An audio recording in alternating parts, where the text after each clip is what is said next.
Hello, I'm Dr. Puzzler, and in this video, I want to cover the making of my latest game, Rusts of Corruption. Before we begin, this video will contain spoilers for the game, so make sure to play it first. It's just a few bucks on Steam, and personally, I think it's pretty fun, short narrative experience, so go play it. And without further ado, let's get into it. Rusts of Corruption started off as a game jam game around 9 months ago. It was originally made for the Pirate Software Game Jam 14. The theme for the jam was It's Spreading, and so my idea was to make a game where a spreading eldritch entity of some sort only gives you a limited amount of time to explore a small world. And thus, the game was born. The game jam was 2 weeks, so in that time I had to finish an entire game, which, as anyone who develops games will know, is not an easy task. Pulling something like this off requires to have a realistic scope, work as much as possible to get something playable out the door. Luckily, the limited scope ended up not only making it easier to finish in the time frame, but it also ended up benefiting the game. The game took place on a small island with 10 different characters you can interact with and 2 endings. It certainly wasn't perfect, but once I finished it, it ended up being surprisingly fun to play.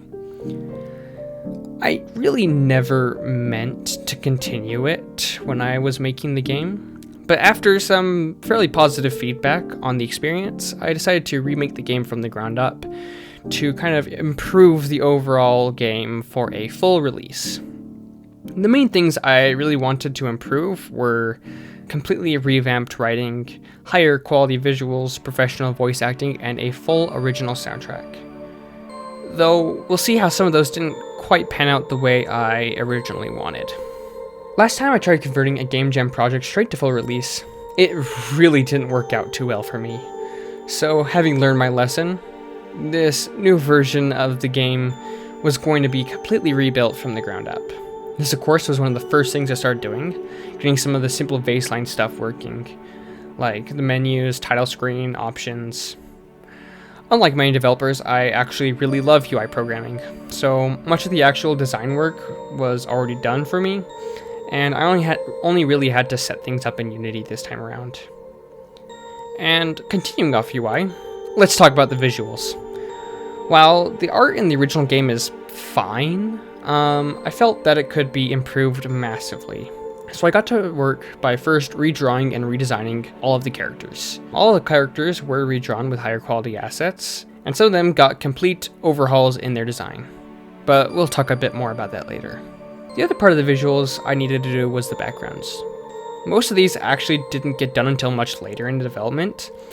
The game's location is pretty much the same overall from the original, so aside from a few minor tweaks in some locations, all I really had to do was just trace over the original backgrounds.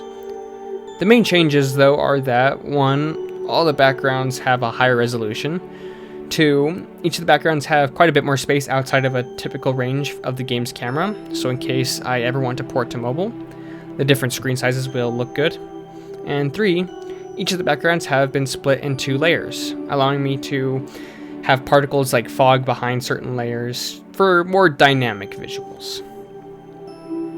These probably took me around 2 weeks in total to do, usually on the train when I head to and from work, so that wasn't a whole ton of work for me to do. Probably the most difficult part of the game for me to do was the writing. While I love writing, and I feel I'm pretty good at it, it takes a lot of effort, and I really had to push myself to get started writing. So it took me a great while to get the motivation to start on that. But overall, I think it turned out pretty great. So let's talk about the writing and design for the characters and the world, shall we? These are the characters that didn't really have much of a design change. It is the Astronomer, the Builder, the Conductor, the Guardian, the Fisher, Seagra, and the Greeter. While they're all generally more detailed and have high resolution assets, as with everything else, the most notable changes are with the Greeter, Builder, Seagra, and the Conductor. The Greeter no longer sits on a single pole, but now has this tripod setup. The Builder had one minor addition, this little squiggly spline thingy that moves while it speaks. This was something I wanted to add in Copper 7, and was already it's technically part of its design, but I was never able to add it in the original game, so it was nice to have it here. Both the greeter and Seagra have had updated face screens with some glitching and post-processing effects applied, and Seagra has updated facial emotes. And the conductor was refined quite a bit from the original design. I think I drew the original version in like around 30 minutes or so it definitely had issues. It was pointed out to me that it kind of looked like a metronome, which I didn't even realize, or wait, no, I totally intended for the conductor to look like a metronome. That was the plan all along. Anywho, with the redesign, I tried to kind of lean more in that direction and gave it a tick thingy as a tie. Then we have the characters that were completely redesigned or replaced. The planter, the philosopher, and the historian/archaeologist, and the cleaner.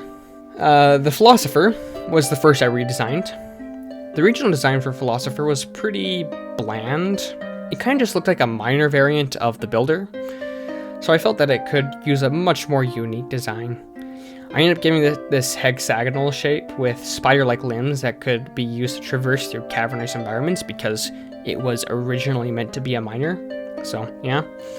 The planter's original design was technically good enough to take over, but it had lots of small pieces to draw and animate, which I just didn't feel like doing, so I decided to just redesign it from the ground up to save myself the hassle. I actually like the new design quite a bit better though, with it now being a mechanical greenhouse rather than a traditional robot. And the cleaner, unfortunately, I decided to cut from the game entirely, as I don't really feel it fits in with the narrative I wanted to tell with Rustic Corruption. So that needed a replacement, and I came up with the archaeologist and historian. This robot is two different AIs sharing a single body, and they also absolutely despise and hate each other. Fun. It was fun to give them these little gravity arms and animate them, so that's cool, I guess. One of the big things I knew needed improvement was the intro and outro cutscenes. The original game had a very half-baked intro and outro, so it definitely needed more work.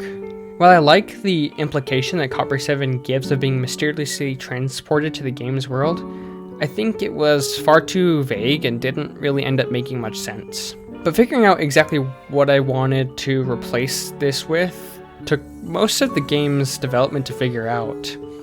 At the end, I decided on a short philosophical monologue that would play over a cutscene to kick off the events of the game and end off the game. During the process of writing these, I got the idea for a little PSA that could play on the greeter's face as well, which is where the Welcome to Charon PSA was born. I'm actually pretty impressed with how it turned out, considering that I did most of the work for that video in like an evening. Now, let's talk about the voice acting and soundtrack. The original game was made using royalty-free music along with the voice talents of some of my family members. Going into Rustic Corruption, I wanted to have a full original soundtrack and professional voice acting. But unfortunately, I don't have near the amount of funds required to pull that off. I tried to pitch the game to a few publishers, but didn't have a ton of luck there, leaving me to consider other options. For voice acting, I decided to go back to having my family voice the characters, and overall I think that it turned out pretty good. I also ended up keeping most of the music that I used in Copper 7. I think that it fit the game pretty well, so it ended up being alright there. However, I did commission one piece of music for the game. The song that the conductor plays is a custom piece of music. I really felt that if there was anything that should be original, that song should be. One of my good friends, NutzenTV, did the music, and he was able to whip something up incredibly good over the course of like an afternoon. It is an absolutely beautiful piece, and you should all definitely check out his work. Link in the description, of course. All of this and more went into the making of Rustic Corruption. While it's certainly not a perfect game, I do think that it's really good overall, and I'm quite happy with how it turned out in the end. I hope you guys enjoyed the game if you've played it, and if you haven't yet, please consider checking it out. It's just a few bucks on Steam, and it's probably the best way that you can support my work. Thanks for watching this video. Make sure to comment, subscribe, like, yada yada yada, all the other YouTube stuff. I'll see you guys in the next video. Goodbye!